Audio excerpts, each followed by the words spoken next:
Ooh, I could feel the confliction coming. I can feel it. I can feel me being conflicted, and it's gonna be so bad, but it's gonna be so good. Oh my gosh, y'all know I love my Grace, honey, but it's gonna be a problem. I don't know about her kids, honey. Mm.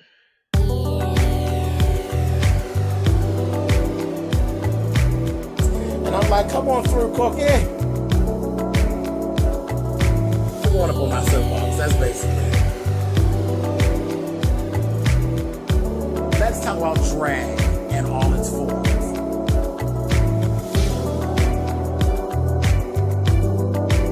What, Cookie?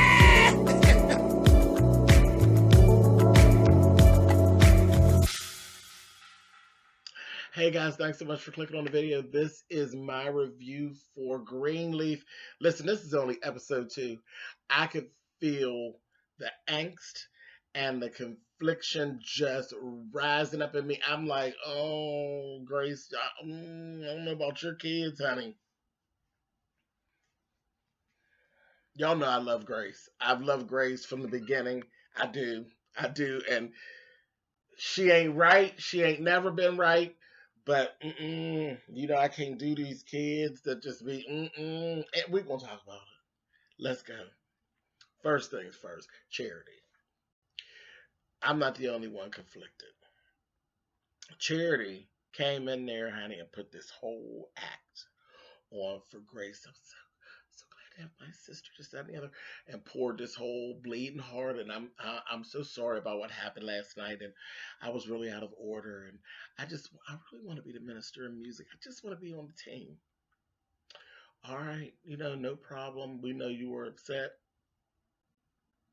I'm not going to hold it against you like she never does.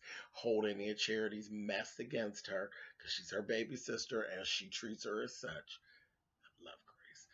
But I understand. I got a baby brother and he do shit. And I just, it's like a third child, but whatever. My mother's like the 4th child, so what the hell? So it just is what it is. So I said, okay. And she went out that door and turned around there and gave. I said, oh, look at her acting like my aunt, honey. I said, oh, bitch. I see you, Charity, honey. I got my good eye on you, girl, the one I bought. Not the real one, the one I bought. I got you in my sight. Honey, then she turned around there. And then her dad said a couple encouraging words to her. And I looked right in her face, and you could see the internal struggle starting and coming forth. I said, girl, you're going to be conflicted. She's going to be conflicted. She's going to be conflicted because she wants her father, she wants her family's approval. And Bishop is going to do that. Bishop is going to baby her and say whatever she wants him to say. And she knows she's being out of order. She really does. This is going to be very interesting with Charity. Then she had a lunch later on with that Phil, honey, and I told y'all that Phil was going to put the moves on her, baby. He got her down to that lunch, baby, and telling her all this. So look at my eyes. He is old, fine ass, dark, old something, honey. I said, look at him, old damn demon, honey. He going to stick that thing in her, and it's going to be all over because she can't take it. She can't take it, baby. If somebody put that thing in her, she loses her mind. When he lay her, baby, it's going to be on and popping. He is fine, though. But anyway, so I was like, oh, God, here we go. Anyway, Noah shows up. Grace and him talk. We get the background story. She was 18. She had just left. She had just dropped the bomb on the family and told her mother about Faith and Mac and all of that. And then she got to, I believe it was Memphis she went to, and she found out that she was pregnant. She went to a clinic to abort, and she couldn't do it because naturally they don't believe in all that. She wasn't raised up in that, and she couldn't do it. And she went ahead and she gave the baby up for adoption. Now, Noah feels as though, and we remember Isabel was a little whoop whoop from the door, having, and she's very, very insecure. So we found out that they are having a problem conceiving. And if she finds out that he actually had a baby with Grace, because she thinks that if she knew that he was there with Grace, maybe it might end the marriage, okay? But he definitely feels though as though if she finds out that there was actually a baby conceived, that's going to end the marriage and it's going to turn his life upside down. But you might as well get ready because this is Greenleaf, and that's how it goes. Baby, this wouldn't be Greenleaf if your life didn't go upside down with your cute little self. You just need to get ready, okay? And get your wife ready because it's going to be drama filled, and I'm here for it. So,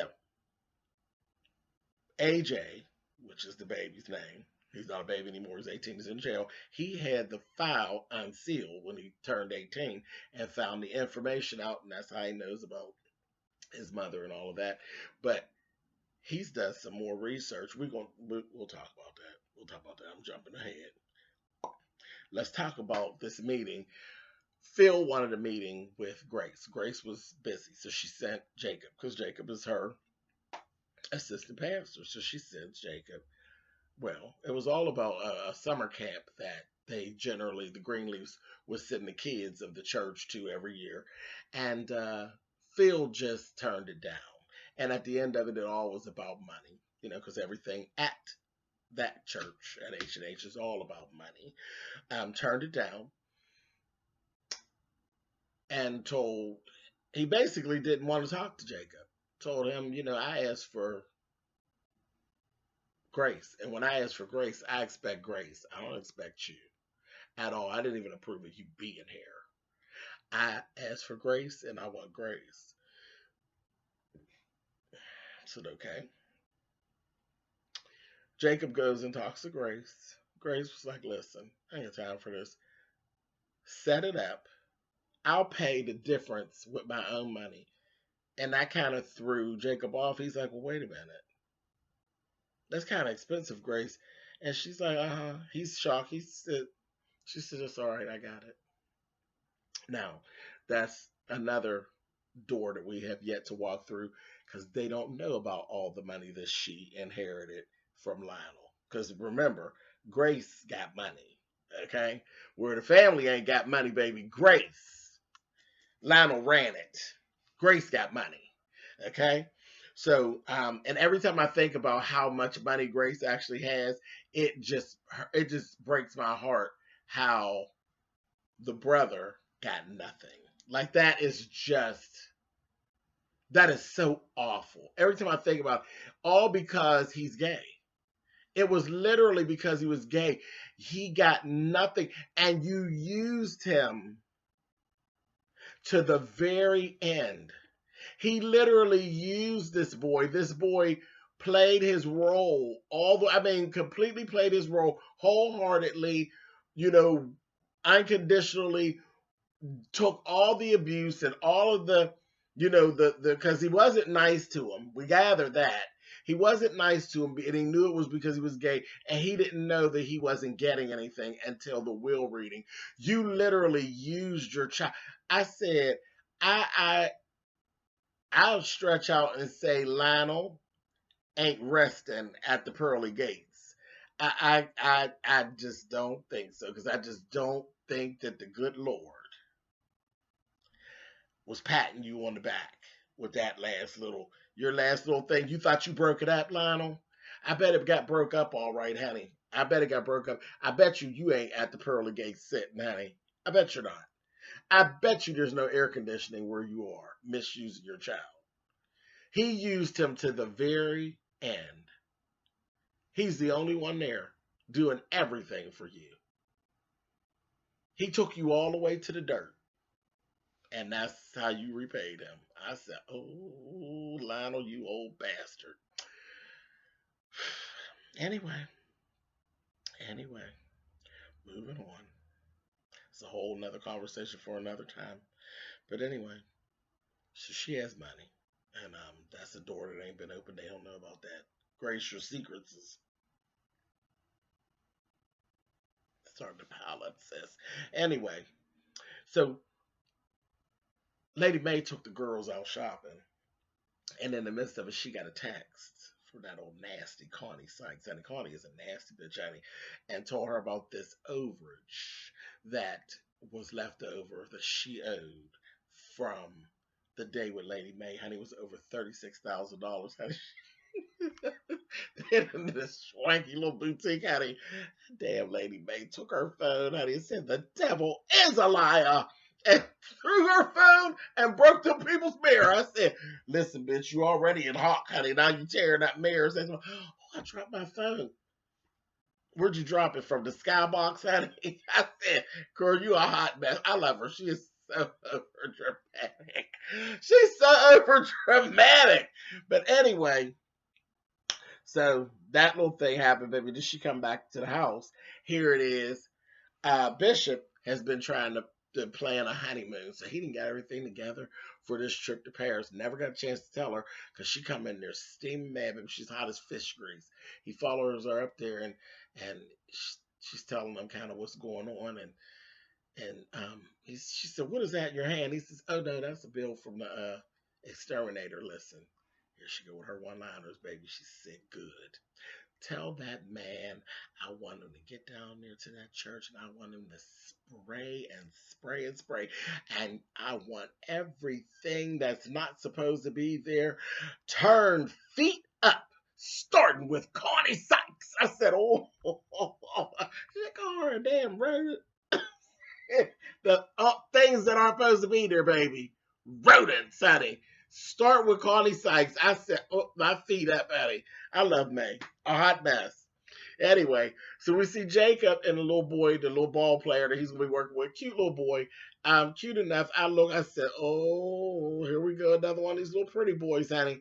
And listen, all while this is going on, little boy is messy. He done offered Jacob a payoff, you know, trying to see how far he can go with him. Is he going to be able to maneuver and work him, or what's going to go on? Jacob's like, Jacob finally did the right thing for a change. So he's messy. Jacob's not. And then Zora's in the background doing her stuff because she ready, baby, to give him some of that hot puss, honey. She's all ready. She is truly Jacob's child, honey. And Carissa, because you know Carissa is scandalous. She's a scoundrel, and Jacob is a whole whore, and so is Zora. Zora got a hot box, baby. So that poor child, she just is cursed, honey. But anyway, so all of that goes on. Phil ends up having a conversation with Grace, and he was talking to Grace like she was completely beneath him, and she was telling him, "Listen, I don't work for you. I do what I want to do, and I see you paid for all the kids' as camp." She said, "I did. I did. We send those children there every year. This year's not going to be any different. They're going. That's like $100,000. She said, "I got it. You have that kind of money?" "I do." I said, "Come through, Grace. Come through." "I do." His whole face cracked, honey. "See, you in here trying to make it, baby. I got it." I strut on out of here, honey, pretty black. Go on, honey. She ain't think about you. So then she said, "Phil, I'm speaking with Charity and she wants to come on as minister of music." He's like, "Fine, it's done." See, when I'm respected, see how easily I work? I said, "Oh, a mess." But see, he thought he was really doing it, honey. He's putting her in place. But he thinks he's really doing it. But he don't realize, didn't you see Gigi's antenna go up? Like, what? Her antenna went up. Her antenna went up with the conversation that her and Charity had. She does have discernment, honey. As much backsliding as she do have a spirit of discernment over her. She know her sister ain't shit for real. But I don't think she completely knows that her sister will turn on her in a Judas fashion. But she gonna find out. She's gonna find it out and everything. And that antenna definitely went up with that little situation with Phil. I said, "Baby, y'all gonna mess with my Gigi, honey, and my Gigi's gonna come through there and let y'all have it. She already got one body. Y'all can keep on playing. Phil, she ain't gonna kill her sister, but You might get what you're looking for, bruh. Playing around with Gigi. You better go up there and do a seance and ask Mac what happened with him. Anyway, love my Gigi. Um, so we see Pastor meeting up with good old Corinne. She just snuck some papers out there to the pastor. She gonna say, Lord, this sure don't feel like church. Girl, it is. That's what church gives. So he presents the papers to old Lady May. Lady May got on my nerves at that point. I was like, what is she doing? And I know she a mess. But she got to telling the pastor, telling Bishop, because he presented her with the proof that there was a payoff to Connie Sykes. Connie Sykes was paid off by H&H. And she started telling him about how he's moving and his moves are unholy and this, that, thing, and the other. And I was like, May. And he was kind of confused, but I was like, don't you think that May's not going to use that information? But she just got to keep him in his place. Telling him, we're trying to do things right, James. I said, girl, she's a mess. A whole mess. And the next thing you see is her slide on down to the church, baby, and she got Corinne together and told her, listen, I may actually need you in the future. I need you in place. So don't get yourself canned from here. But it's the righteousness of us that's going to keep us and bring us through this to where we're supposed to be, Connie. Or not Connie, Corinne. And Corinne, she got it. She got it. You do for me when I tell you. You move when I tell you to move. You don't move when James tells you to move because James's ass is messy. I said, well, all right.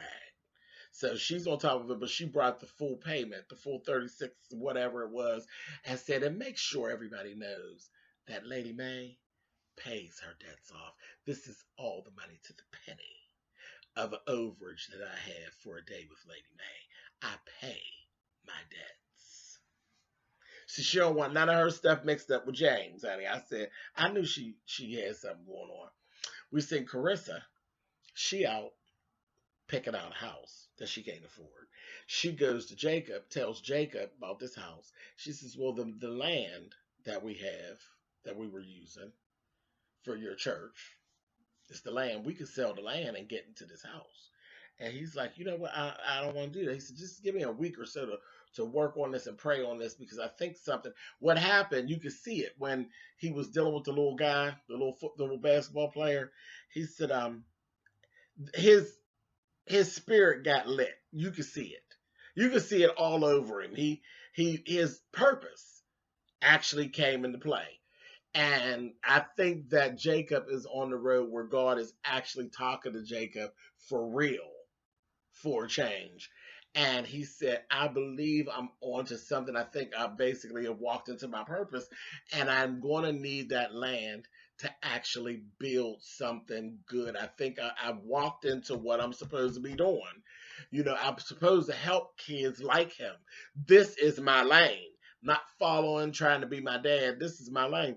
Carissa's like, oh, fuck that bullshit, child. The bottom line is green. Ain't nobody holy, and nobody got no purpose. The purpose is to get this money. Now run me that. She said, you know my name is on that land. I don't even need your. I said, oh, this bitch. Last we seen, she was doing what he asked her not to do. I said, Carissa, here it is. Zora is manipulating damn Sophia again, telling her, girl, yeah, don't leave here and go to college for the summer classes. Stay here with me. Girl, yeah, and then you come down here and live in this cottage with me. Child, I said, don't do it. You go down there and live in a cottage with her, you're going to lose your coochie, and you're going to be a mess. You're going to be a mess. Don't listen to her. And then Grace ended up sitting Sophia down and talking to her and explaining everything about AJ to her. Sophia got mad, baby, called her daddy, packed up the car and left, honey. And when Grace went to tell her, you know, I love you, she's like, yeah, I heard you. I said, you know, Sophia, girl, you be doing the most. I understand, and I knew there was going to be a piece of time where we had to work with you, you know, but girl, you be doing the most. You would think that you had a mother that didn't always protect you and stuff, like you have been misused or something. You're not. Your mother has always bent over backwards to protect you from everything. Now, whether you think she's a hypocrite or not, she's been nothing but good to you. And she told her mother, "You're a hypocrite." She says, "I'm going to help him." She said, "He don't want money. He wants his mother." Honey, well, that was nice on paper, but that's not entirely true. He ends up, after all that happens, he ends up calling Grace, and they finally talk. And she, is telling him, she's like, "I know you're going to need help with money, and you're gonna need a permanent place to live and all of this, and I'm willing to help you. I want to help you." She didn't come across as like she's trying to brush him off or anything like that. And he was like ready. You could see he was ready for a fight with her and ready to basically blackmail her. He then did more research. He asked her about Sophia. Her name is Sophia. Does Sophia know about me? I said, "Look at him, honey. Look at his little raggedy soul, honey. He's ready to go into full on windmill with her," and she wasn't even giving him that. And she says, "No, yeah, her name is Sophia. She definitely does know about you. This, that, and the other." Baby, he got all, "Yeah, all right," and hung up on her. I said, "Oh." Well, I could feel, like I said, I could feel the confliction rolling up inside me, because again, now even with him, I understand there's going to be some anger, and it ain't even displaced. You've been displaced, so I understand all that, but I don't see good in him at all.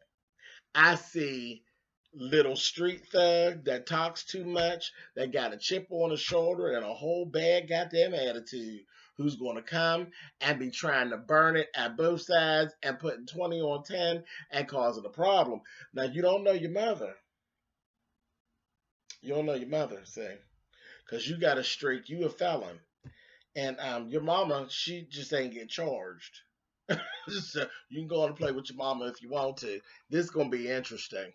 Mm-hmm. Show is.